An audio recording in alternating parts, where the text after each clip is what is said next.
Certains ont trouvé la solution pour éviter les files d'attente aux stations. C'est le covoiturage qui fait un boom en ce moment. Plus 40% de demandes, de plus en plus d'automobilistes aussi qui s'y mettent.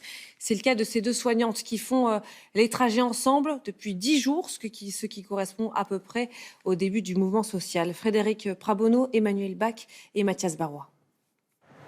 Laurette Depin est élève infirmière à Rambouillet. Pas question de rater la moindre journée de stage, même en pleine crise du carburant.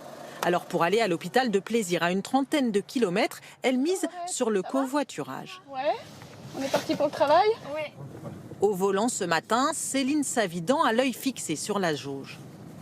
Alors je suis à peine à la moitié, donc ça commence à être un petit peu compliqué. C'est pour ça que cette semaine on organise le covoiturage tous les jours.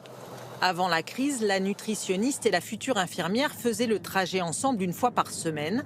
C'est tous les jours, au volant chacune son tour, depuis que l'essence est rare et chère.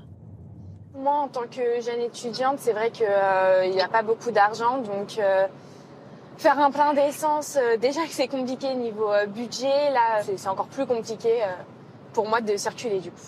On a, par le biais de notre hôpital, un moyen d'être prioritaire sur les stations essence. Mais malgré ça, là, j'en ai pas vu ni hier ni aujourd'hui. Donc je ne sais pas du tout quand est-ce que je vais pouvoir faire un plein pour la semaine prochaine.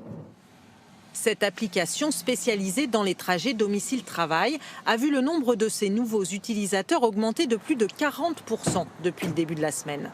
Céline et Laurette disent vouloir continuer après la crise. La société espère que pour d'autres aussi, ce sera le déclic.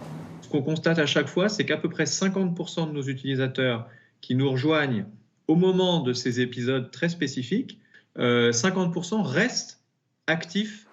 L'application travaille aussi avec des grandes entreprises ou des communes. À Saint-Lô, par exemple, l'agglomération subventionne le covoiturage.